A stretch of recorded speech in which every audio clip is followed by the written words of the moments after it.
What's up, everybody? It's Draymond Green. Make sure you subscribe to the Volumes YouTube channel below so you don't miss any more of this great content going forward. What's up, everybody? Welcome back to the Draymond Green Show. This is episode 42, and it's our first episode of the offseason for the podcast.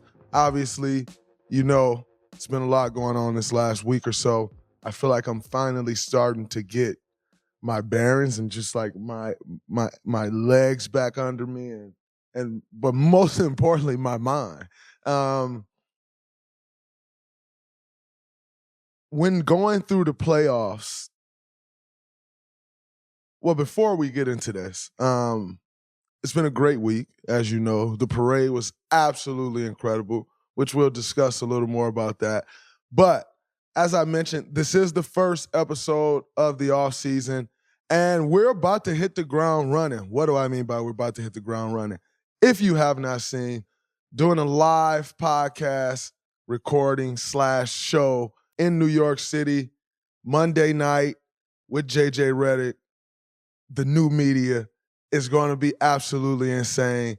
The podcast will live in the normal podcast feed, so if you can't make the podcast, or the show, there were not a ton of tickets as it is a smaller venue. So, and then obviously it's the summertime and people are traveling and blah, blah, blah.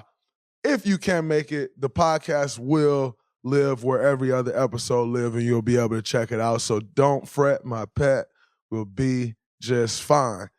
But in saying that, as you know, the parade was about almost a week ago. And it was great. Why was the parade great? I must be honest.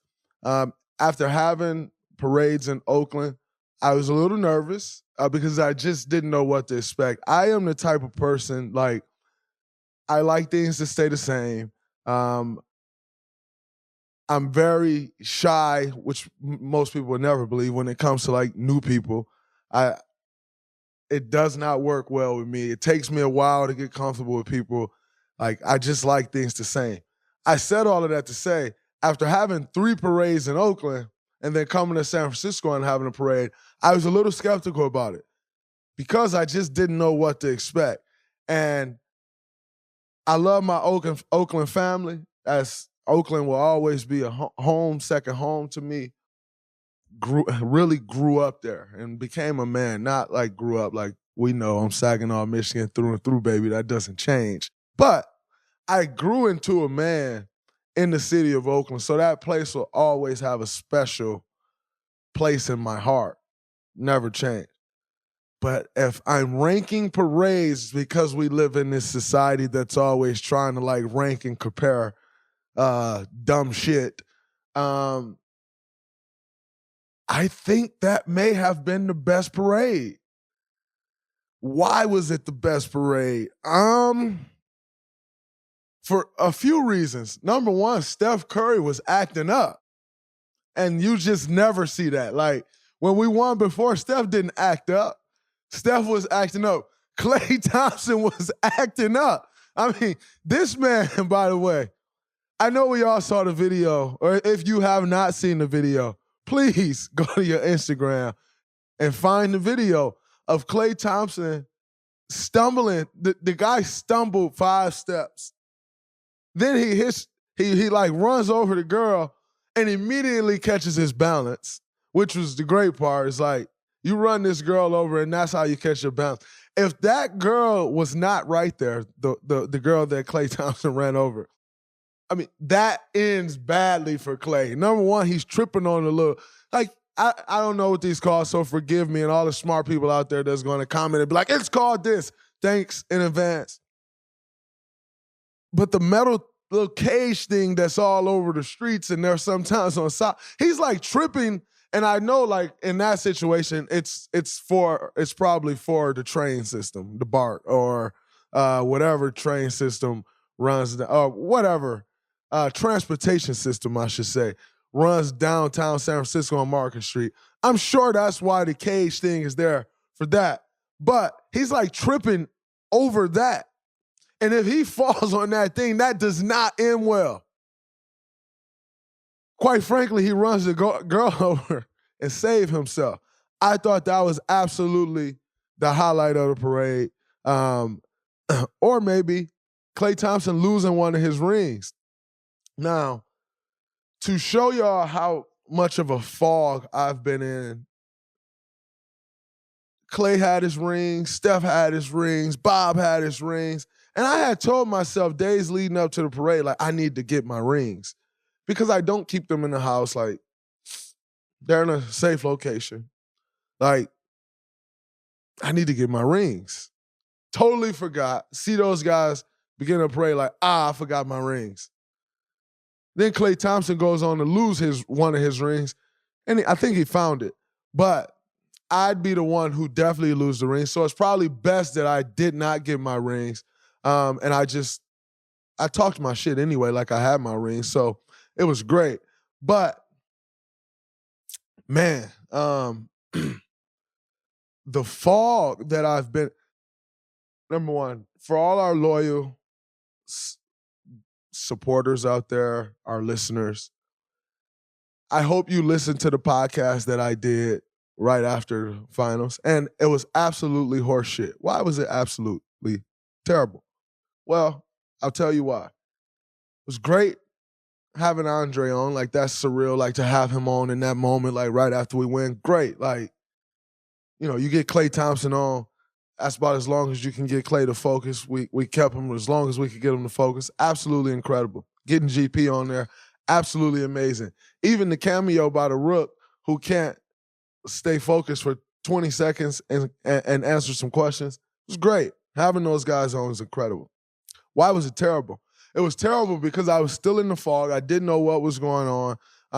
I'm sure you probably watched that and be like, Draymond didn't give us much of anything. I had nothing left to give. I was absolutely exhausted. And again, in further explaining the fog that I was in, I totally missed the champagne celebration.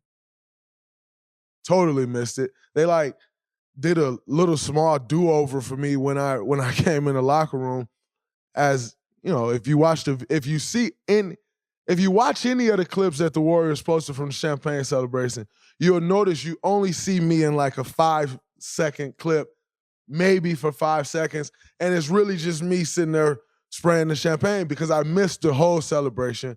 Again, just in the fall, on the court. I'm standing on the court and like not realizing pretty much anything that's going on around me. And so I missed that. I then proceeded to miss pictures with everyone. So like if you see the pictures, like I think there may be a picture of me and Klay. Maybe me and Klay. I think it's me and Klay, possibly. But like I don't have a picture with like me and Steph or me and Steve or me and G. Like I totally missed that part of things. I then proceeded to miss 90% of the after party that we had in TD Garden and like some club they got in there. Like who knew it was a club in TD Garden? Huge club. I missed like 90% of the after party. So I said all of that to say, or just to give you a perspective of why, that episode was terrible.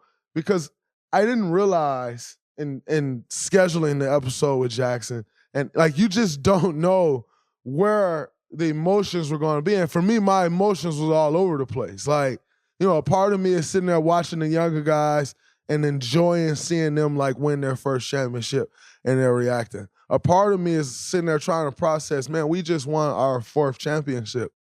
And let me tell you, the difference in between 4 and 3 may as well be having 1 and 4. Like, it feels so night and day, like the rarefied air that we're in after winning the 4th one, than winning the 3rd one. It's literally like, it's just so rare. I was on the phone with Brian the other day, and I'm just telling him, like, bruh, the difference, like going from 3 to 4 is insane. He like, yo, I'm telling you, like, it's crazy. That's why when I won my 4th one, I'm just like, nah, like, stop. You don't want to hear anything. And we were just sitting there talking about how like the difference in between winning number 3, like going from 3 to 4, is massive. And so I want to give a big shout out to the guys who has 4 rings. Obviously, your current active players is made up of the Dubs and LJ, so that's a very short list. But Shaq Diesel, who I said a million times, was growing up for me like it was Shaq. Like, huge Shaq fan, had the zip up Orlando Magic onesie. My nightlight was Orlando Magic. I had the iron on, half ironed on, and the rest is like going missing. Shaquille O'Neal Magic jersey with the lines in it, the him and Penny jerseys. You know, like, growing up, for me, my favorite player all time is Shaq. Just the way he dominated. I actually be going back and watch some of Shaq highlights and different stuff of Shaq. And dude was absolutely insane. 4-time club, MJ 4-time club. Obviously MJ 6, but we talking about the 4-time club. MJ, you gonna be a part of this club for now. We got Kobe, Kareem, and like, you know, I can go on and on with this list. Scottie Pippen. The moral of the story, Steve Kerr. I'd be remiss if I didn't say Steve Kerr. But there's 44 guys. 4 of them happen to be from our camp. And in NBA history, that has 4 championships. And so that leads you to the conversation of this All-75 team. Now, we're not getting into that. I'm just joking, partly serious. But anyway, it's like, it's really still hard for me to put in words. But nonetheless, back to what I was saying anyway, trying to put into context, like, we just won our 4th ring, and the emotions of it, standing on that stage looking out at the Boston fans who, I don't even need to revisit all of the things that they were saying and their antics, but to watch them sit there and watch us hoist the trophy, my emotions in my mind was just all over the place. And so just kind of missed the moment. I remember a story, Peter Guber, who's one of the majority owners, mentor of mine, one of the majority owners of the Golden State Warriors, he told me a story years ago. He said, Draymond, I always wanted to win. I always wanted to win an Oscar, you know, and you do all of these things and you put these movies together, and like, the ultimate goal is to win an Oscar. And I'm like, yeah, it's great. He said, and Draymond, we finally got the movie. We got our Oscar. He said, and I'm on like a chair in back of everybody, like trying to stand up and so I can be in the picture. He said, and in that moment, I realized the picture is the least important part of this journey. It's the actual journey that you appreciate. It's the times on set with the actors and with the directors and producers and actresses. That's what you appreciate. You appreciate the journey. You appreciate the process of getting there. And it took me to have to trying to hop on a chair in the back and like be in the picture to realize like it's all about the process and journey. And so a part of me is just standing there and like not even really caring about the picture or about holding a trophy. Like, I never held a trophy on stage. First time I held a trophy was like in the pictures afterwards where you take the individuals, but really hoisted the trophy was the parade. And so it was a surreal moment for me, but it was also a little confusing, if you will. And what I mean by confusing is it was just all over the place. I was all over the place. So that was kind of the ending of it for me, or yeah, essentially the ending. But I also want to walk you back to games 5 and 6. A very interesting detail. I think a couple of people picked up on it, but most people didn't. I wore the same outfit game 5 and game 6. If you would have saw my packed bag on the way back from Boston, or the way to Boston, very small bag, because I didn't have many clothes. I wore my same black Converse sweatsuit to game 5 and to game 6. What was the significance behind that? the significance behind that was I felt like leaving Boston that I was in a war. With the people screaming and yelling the way they were, the disrespect, I felt like I was in a war. And no disrespect to to to our soldiers and to our armed forces as a whole, and actually going to war. When I say we appreciate everything our armed services do for our country, for us as American citizens. So I'm not making the comparison as if I was going to like real war. I was going to war in my world. And my world is basketball. And I felt like I was going into a war. And so my mindset was all black, everything. Like, I'm going to take something, and that's just kind of where I was mentally. I also didn't want to spend any energy on what I was going to wear that day. And so for me going into game 5, Hazel's asking me, she's like, do I need to iron your clothes for you before, like, do you want to sit your clothes out before you take a nap? I'm like, yeah, I think I'm just going to wear an all black jogging suit. And she's like, okay, well, if you change your mind, let me know or sit. And then when I woke up from my nap, she's like, hey, you got something for me to iron? I said, no, I'm 100% wearing the all black jogging suit. And then, go to game 5. We win game 5. And I told her, I'm going to take this jogging suit off. I'm going to pack it up. No, I'm not washing it. No, I'm not. I didn't have time to send it to the cleaners or anything anyway, because we left the next morning after game 5. This is going straight in the bag, and I'm going to game 6, and I'm going to wear the same outfit. And that's exactly what I did, and the result was the exact same. I think after game 4, we knew we had them. Like, after game 4, I'm like, all right, I'm wearing all black. It's going to be a funeral. Game 5, it's time to go ahead and really try to kill these, kill these boys. Game 6, we put the dagger in these boys. But that was kind of, that was my mindset. And so that's how I went into game 5 and game 6 with the absolute same outfit on. It was incredible. It was a part of my journey. And for me, like I said, that was my mindset, and I absolutely enjoyed that. Now, like I said, I knew after game 4, we knew after game 4, and really after game 3, but especially after game 4, that, we had, that was kind of it. And so you go into game 5 where they, we take a big lead, they fight back. The biggest shot of the series was Jordan Poole's shot before the end of quarter number 3 in game 5, where he banked the 3 in. Why was that the biggest shot of the series?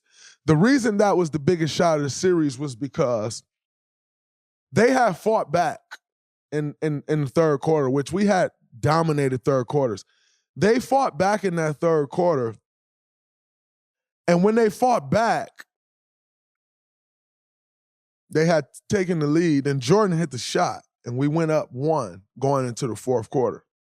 And I know to most people it's like, well, they only up 1, no big deal, it's right there. But what that did to them mentally, for them to see, man, we just had this incredible quarter, and we're going into the fourth quarter down. It didn't matter whether they were down by 1 point or 10 points. To have the quarter that they had, to take the lead and then go into the next quarter down, that for them, I feel like was a dagger when Jordan hit that shot. Now, did they quit after that? No. We went out and we immediately took over the fourth quarter of game 5. But you just knew, they didn't have, they made the comeback, but they didn't have enough to get over the hump. And if they never took the lead and they're going into fourth quarter down 1, it's a totally different mindset. But the fact that they took the lead and then they still went into the fourth quarter down, I think for them mentally, that was like a gut punch for them. And so, huge shot from Jordan. Then you go into game 6. They start off, they make their run. We all expected it. We all expected like this. They're fighting for their lives in front of their home crowd. They're going to come out with a bang. They start off 12-2. And then things start to change. And at that point, you knew we took that first blow. That was it. That was it. And then obviously we go on and we do what we had to do in order to talk to y'all the way we have been talking to y'all.